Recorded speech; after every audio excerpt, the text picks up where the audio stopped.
Hello, travelers, and welcome back to the channel. Get ready because today we're diving deep into some of the hottest Genshin Impact news and updated Kit of Durin and Jahoda that have everyone talking. We've got massive old 5-star character revelations and other juicy details for brand new characters. You absolutely do not want to miss this. Before we begin, make sure to like and subscribe to my channel. We are few numbers away from 1,000 subscribers. And to celebrate it with you guys, I'm doing a 3 Welkin Moon giveaway. This will go live as soon as this channel hit 1K subs. Participation is simple, just make sure you have subscribed to my channel. Then, just like as well as hype this video. Finally, just drop a comment down below. 3 random winners will be selected, and I'll share the results in Post tab. So don't miss this chance to win a free Welkin. Now, let's talk about Jahoda's kit without any delay. So, in simple terms, Jahoda is an Inrto bow user focused on supporting the team through healing and buffing. First, elemental skill, she dashes forward, enters a state called Shadow Pursuit, and swirls any nearby Pyro, Hydro, Electro, or Cryo element. When in the Ascendant Gleam stage, she continues to fire 3 to 4 smaller off-field hits of the swirled element every 2.5 seconds, allowing the player to swap to a main DPS. Next up is her Elemental Burst that deals a wave of damage and heals the entire team. It summons 2 coordinators who provide continuous healing and off-field application by swirling elements. Next is her key passives. First, swirling an element grants specific bonuses. For example, swirling Pyro gives 130% extra damage, and swirling Hydro gives 120% extra healing.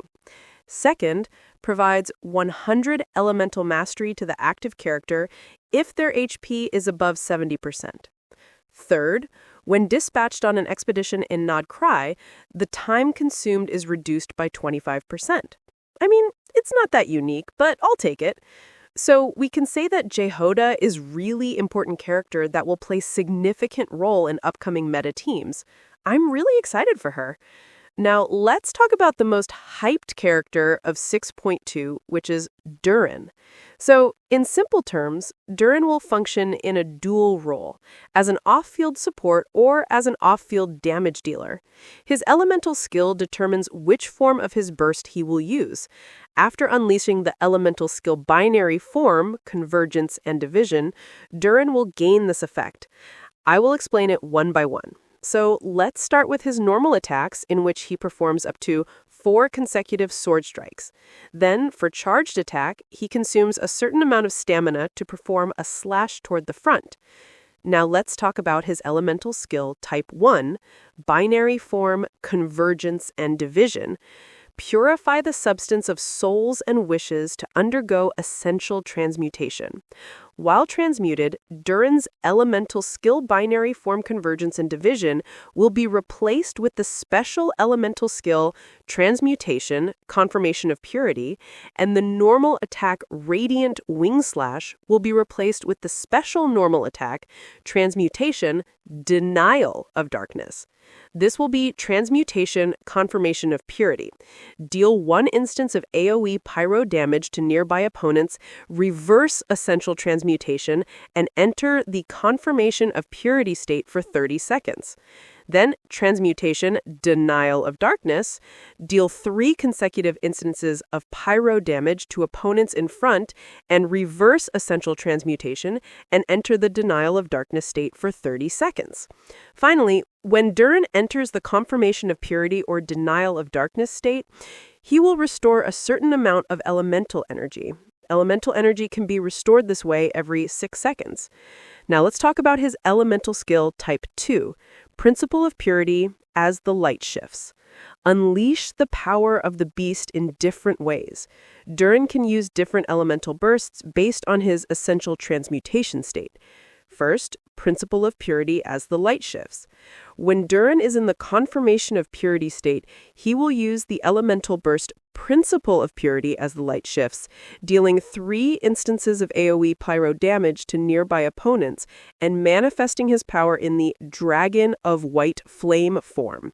The Dragon of White Flame will follow the current active character and periodically attack nearby opponents, dealing AoE pyro damage. This damage is considered elemental burst damage. Then, Principle of Darkness as the Star Smolder. When Durin is in the Denial of Darkness state, he will use the elemental burst Principle of Darkness as the Star Smolder, dealing 3 instances of AoE pyro damage to opponents in front and manifesting his power in the Dragon of Dark Decay form. The Dragon of Dark Decay will follow the current active character and periodically attack a single nearby opponent, dealing pyro damage. This damage is considered elemental burst damage.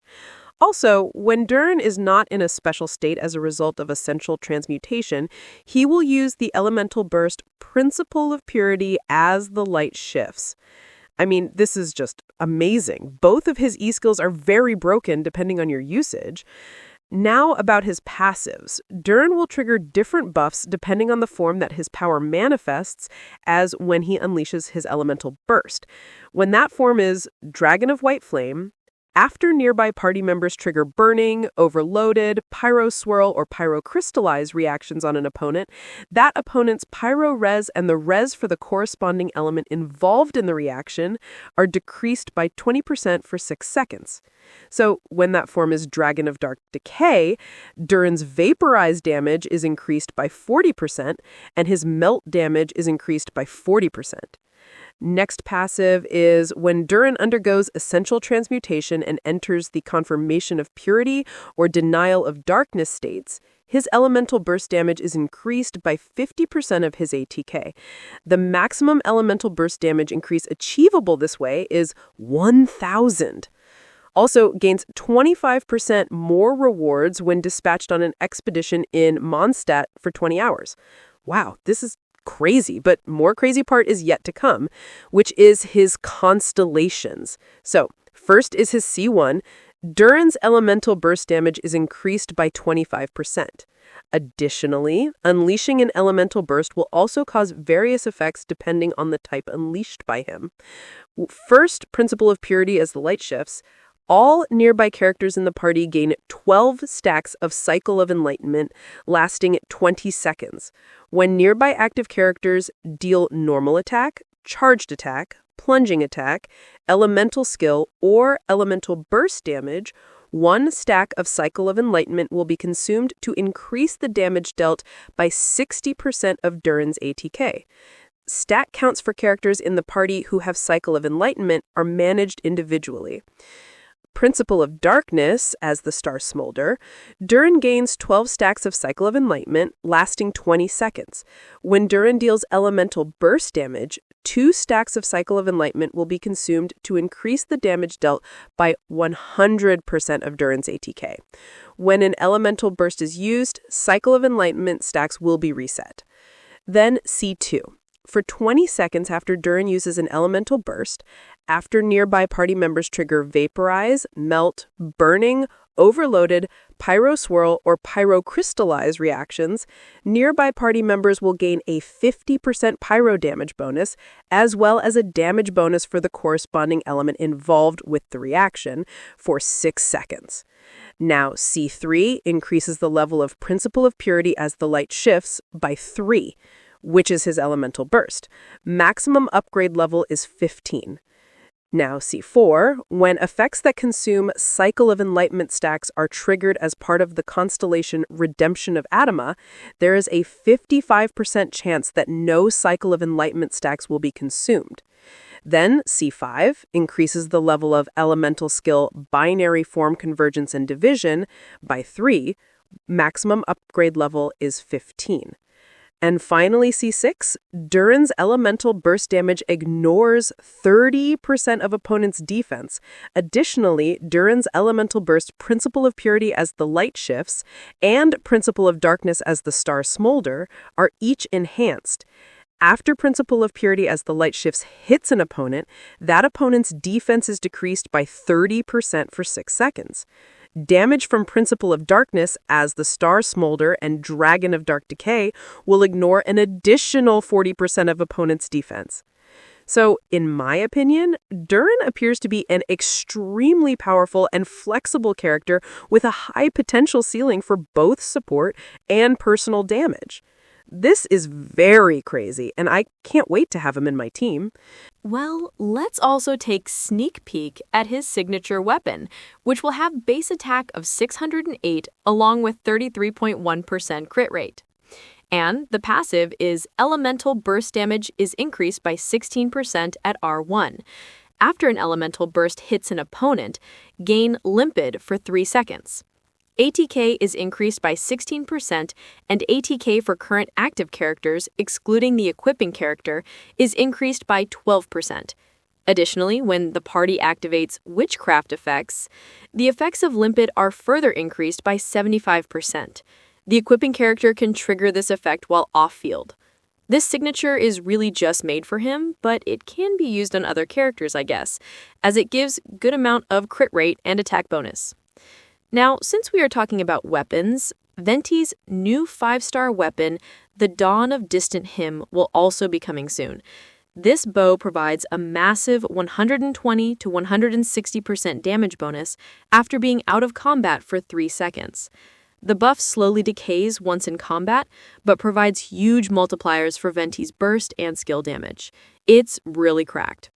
Finally, before we finish, this will be the Spiral Abyss 6.2, which is looking stacked. You can take a screenshot if you like, and this information comes from HOMDG so yeah, it's very reliable. So there you have it, travelers. The landscape of Genshin Impact is constantly evolving, and these beta updates give us some incredible hints at what's to come. So what are your thoughts on Durin and Jahoda? Do let me know in comments down below. Also, do participate in giveaway. It will begin as soon we touch 1,000 subs. Also, if you enjoyed this video, please smash that like button, subscribe for more Genshin Impact news and discussions, and hit the notification bell so you don't miss out on our next deep dive. Thanks for watching, and I'll catch you in the next video. Bye!